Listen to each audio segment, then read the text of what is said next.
플러스를 만들어 주신다는 거잖아요. 그래서 성과 플러스, 성과 초과 플러스. 성과 플러스, 예. 뭐 이런 다양한 의미가 있다고 저는 알고 있습니다. 본인의 성과급도 플러스. 뭐 성과급은 부차적인 거고, 중요한 건 이제 고객분들이 돈을 버냐, 이게 중요하니까. 아주 짜여진 멘트. 짜여진다기보단 저는 원래 그런 사람입니다. 네, 뭐. 오늘 처음 오셨습니다. 예, 여기 좋네요. 스튜디오 약간 뭐 라디오 진짜요? 분위기, 느낌이? 라디오 스튜디오 느낌도 약간 있고. 그러니까 예. 아무것도 없다는 뜻이에요.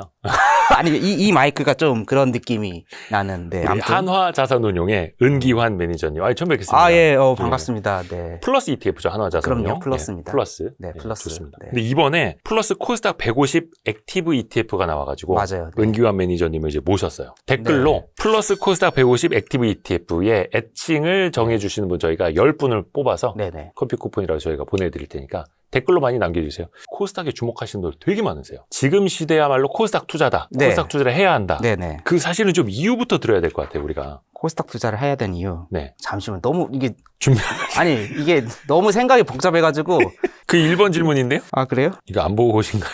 이거를 편집하지 말아주세요. 아니 이런 걸 혹시 저희 ETF, 저TF 보셨어요? 몇 개 봤어요. 다 ETF? 잘 바로 안 나오네. 예, 죄송합니다. 안 보신 거예요. 아직 준비가 덜 돼서 한 2개인가 봤는데. 네. 예, ETF? 저TF. 예, 그렇습니다. 대본을 생각하게 되니까 네네네. 이게 방송 광고고 이러다 보니까 구독자분들한테 알려드려야 되는 게 이게 협회 심의를 받아야 됩니다. 맞아요. 압박이 심한 콘텐츠여가지고 모르겠습니다. 사실 이제 제 YST는 처음이지만 네. 사실 제 이름을 이제 검색하면 네네네. 유튜브 피드에 막 뭐가 수르륵 나오거든요. 기사도 많이 혹시 보신 분들이 있을 수도 있어요. 그래서 예. 제가 방송 출연은 그래도 적지 않게는 한 것 같긴 한데 네. 이제 광고는 좀 너무 이렇게 막 이래가지고 네. 그건 고민이. 그래서 왜 코스닥을 사야 되냐고. 자, 이거 코스닥. 5번째 여쭤보고 알겠습니다. 있는데 코스닥 지금. 사야 되는 이유 그냥 제 생각대로 할게요. 이제 대본을 네. 너무 신경 쓰니까 안 네. 될 것 같은데 예, 코스닥 현 정부가 많이 애를 쓰고 있습니다. 음. 몇 가지 정책들이 있는데 네. 첫 번째는 좀 안 좋은 종목들 좀 솎아내는 그쵸. 그런 게 있었고, 왜냐하면 그동안 좀 과하게 이런 종목까지 상장되어야 되냐 네. 해서 이제 좀 투자자들 피해가 많았던 종목이 있었는데 맞아요. 좀 상패를 좀 신속하게 하면서 솎아내는, 지수를 좀 더 좋게 하는 작업이 하나 있었고요. 또 중요한 포인트 중에 하나는 이게 지배 구조를 코스닥에 더 집중하는 지배 구조를 바꾸었습니다.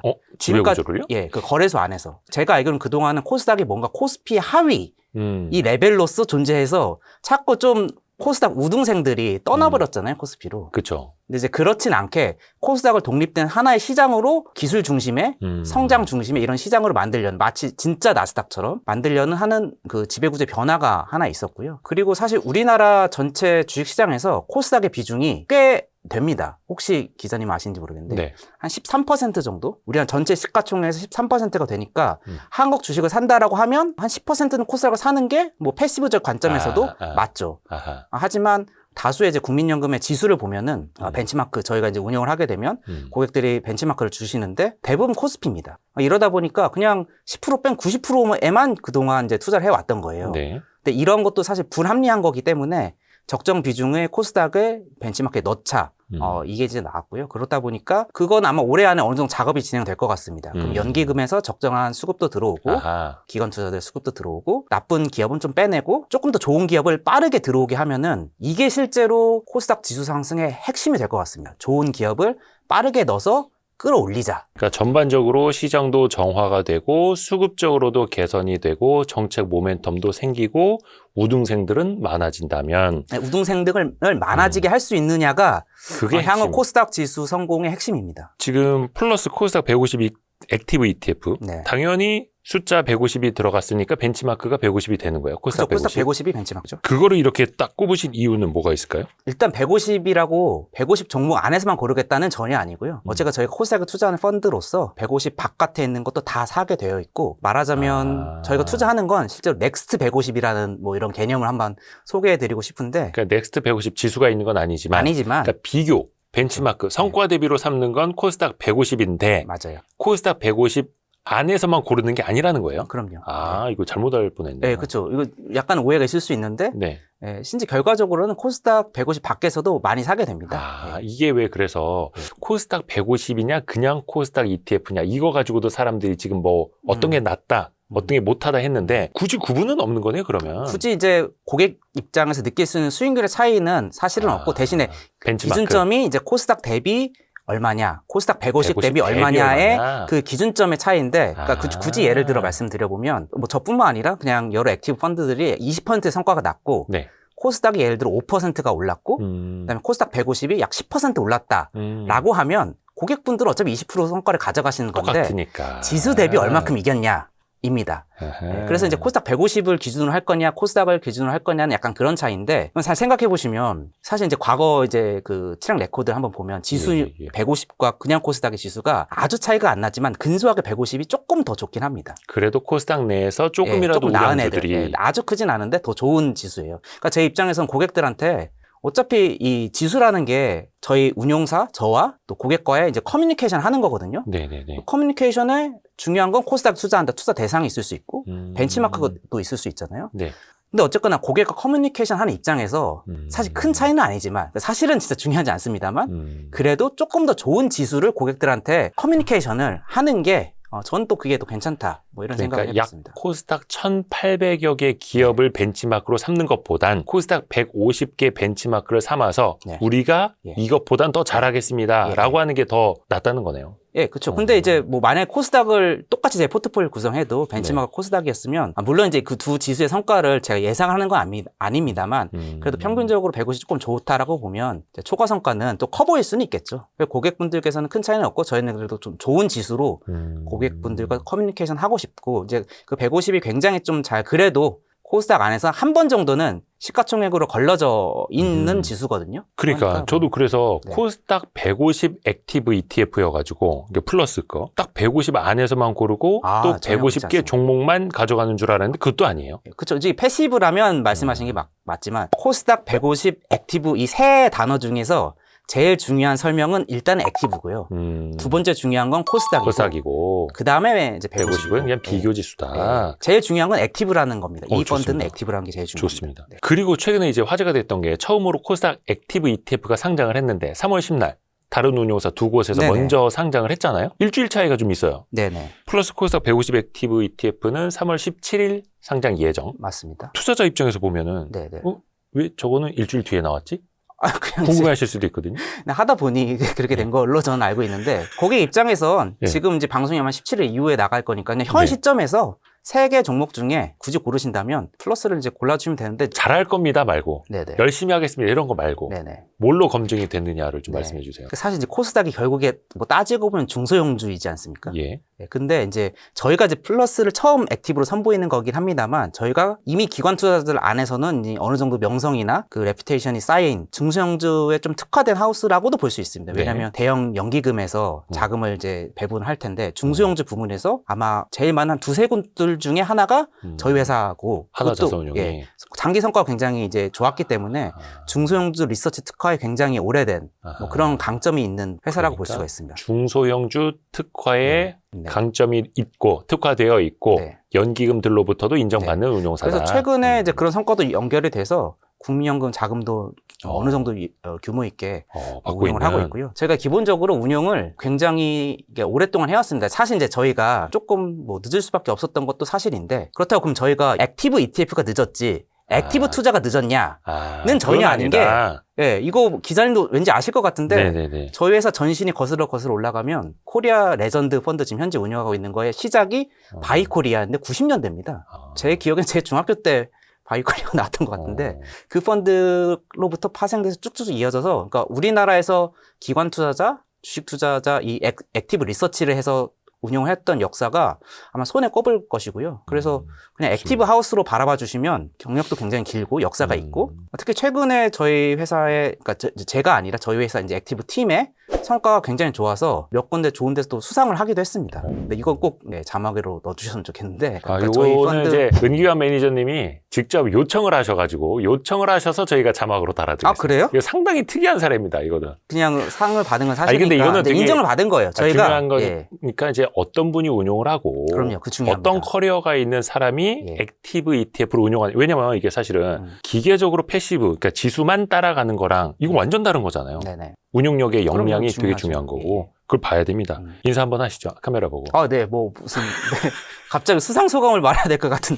느낌인데 뭐 아무튼 저희가 열심히 하고 있고 플러스 액티브는 생소하실 겁니다. 아무래도 거의 사실상 처음이기 때문에 하지만 저희 회사가 또 저희가 그동안 굉장히 오랫동안 액티브 투자를 잘 해왔다는 것은 사실이기 때문에 강조해서 말씀드립니다. 실제 발굴 사례도 좀 몇 가지 말씀해 주세요. 이게 이번 네. 액티브 ETF는 아니지만 어떤 걸 해왔었는지, 어떤 투자를 해왔었는지도 말씀해 주시면 좋을 것 같아요. 종목 발굴 사례. 네. 이거 뭐 너무 많아서 이게 사실. 그러니까 제 경력이 10년이 넘어서 네네네.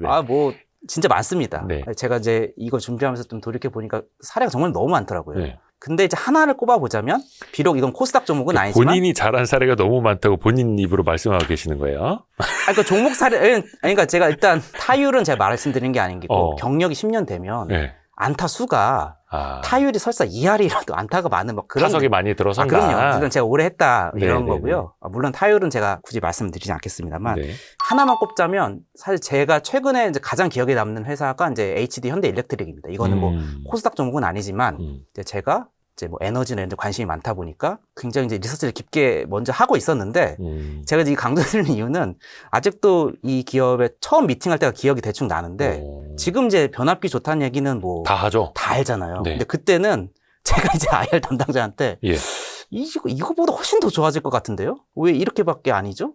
약간 이제 회사조차도 좋아질지에 대한 확신이 없는데 회사 IR이 오히려 그쵸. 보수적으로 말하는 것처럼 그럼요. 느껴질 정도로. 그럼요. 근데 제가 오히려 이거보다 더 좋을 것 같은데요? 계속 이런 방식으로 미팅을 한 두세 번 하다가 이제 어느 순간부터 제가 생각했던 것만큼 회사의 이야기도 올라오고 뭐 지금이야 이제 그때 이보다는 이제 주가가 어마어마하게 이제 말도 안 되게 올랐습니다. 아마 누가 제일 먼저 사냐 이건 뭐 저도 검증은 어렵습니다만 적어도 제 기억에는 굉장히 빨리 초기에 투자했던 사례고 남들이 관심 안 가질 때. 그렇죠. 그러니까 제가 생각해 제일 강점이 남들이 생각하기는 것보다 몇 번 더 일찍 이런 것도 몇 개 있어요. 이거는 이제 타 유튜버 채널이라 말씀드리긴 조심스러운데 이 얘기해도 되나요?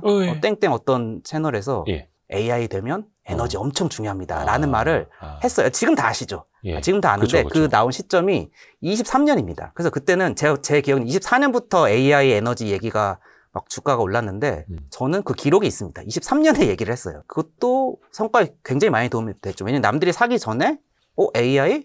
그때 이제 약간 뭐 GPU 좀 사람들 관심이 있고 이럴 때였거든요. 그때부터 이제 에너지 뭐 굉장히 투자를 막 해서 AI에 진짜 에너지 부족할 수 있다는 걸 조금 먼저 투자를 해서 그때도 이제 말씀드렸고 실제로 이제 그 다음부터는 지금 우리가 봤던 주가가 이렇게 움직이고 있고요. 그래서 제가 이제 뭐 주가 변동에 너무 이렇게 신경 쓰는 것보다는 실제 세상이 어떻게 변하는지에 관심이 많다 보니까 그래서 아까 그 코스닥 150 액티브지만 넥스트 150 개념으로 발굴할 거다라고 말씀하신 게 그런 이유네요. 그래서 많은 분들이 또 궁금해할 만한 게 그러면 플러스 코스닥 150 액티브 ETF만의 차별화 전략 이것도 좀 말씀해 주세요. 어떻게 스크리닝 하는지 종목 어떻게 스크리닝? 고르게 되는지. 기본적으로는 그건 사실 아까 말씀드린 게 제일 중요한 포인트인데 그러니까 세상의 변화를 먼저 포착한다가 중요한데 실제 내부 프로세스는 대동소이하겠지만 저희도 이제 각각의 섹터 담당자들이 있고요. 특히 이제 바이오 담당자가 굉장히 저희 회사에 큰 역할을 하고 있고 이제 코스닥도 바이오가 한 30% 되니까 그렇죠. 비중 크니까. 저희 이제 저희 담당 리서치의 의견을 많이 이제 수용해서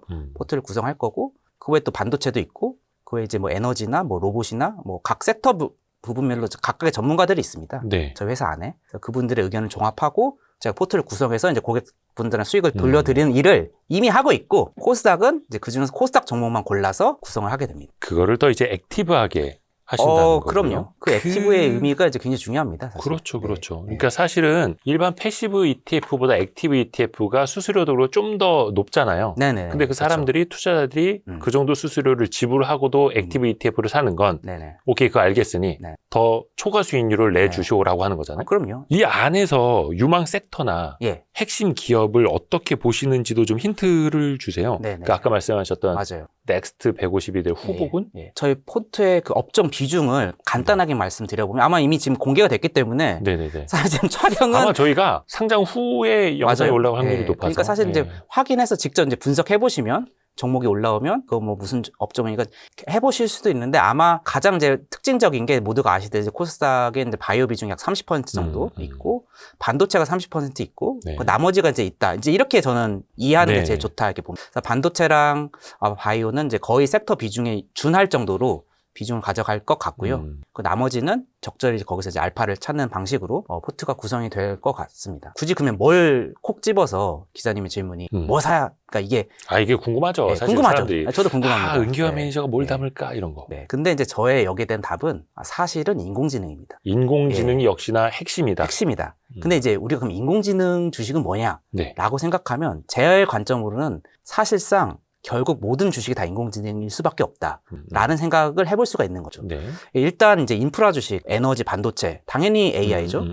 최근에 이제 현대차가 올랐던 걸 따져보면 로봇 당연히 피지컬 AI. 예. 근데 여기에 그치지 않는 게 저희 사실 AI가 상 받지 않았습니까? 알파폴드, 네네네. 바이오잖아요. 네. 그러니까 사실 바이오도 그 안에서 AI의 뭔가 영향이 분명히 지금 산업 안에서 진행 중이라고 저는 보고 그 있고요. 노벨상 말씀하신 거였죠? 그럼요. 네, 노벨상. 알파폴드. 그러니까 이미 AI 영향력이 바이오 산업에도 미치고 있고요. 2차 전지 소재만 하더라도 기업 얘기를 하기가 조금 조심스러운데 LFP 양극재 만드는 회사 중에 AI를 활용해서 생산성을 높인 사례도 있습니다. 아, 그래요? 아, 그럼요. 예. 그래서 등등등 뭐 예를 들어 컨텐츠 만드는 회사도 AI 안 중요할 수 없겠죠. 그리고 소비재는 뭐 예를 들어 요새 K뷰티 굉장히 뭐 날아가는데 또 AI로 기업을 체질 변화를 해서 조금 더 뭐 마케팅이나 재고 관리나 이런 변화를 주는 사례가 있습니다. 그러니까 이게 비단 뭐 딱 봤을 때 뭐 반도체, AI 뭐 파운데이션 모델을 갖고 있다. 당연히 중요하지만 본인의 업에서 잘 활용하는 사례가 분명히 계속 나올 것이고 그러니까 저희는 이제 그런 기업과 아닌 기업의 장기 퍼포먼스 차이가 굉장히 벌어질 겁니다.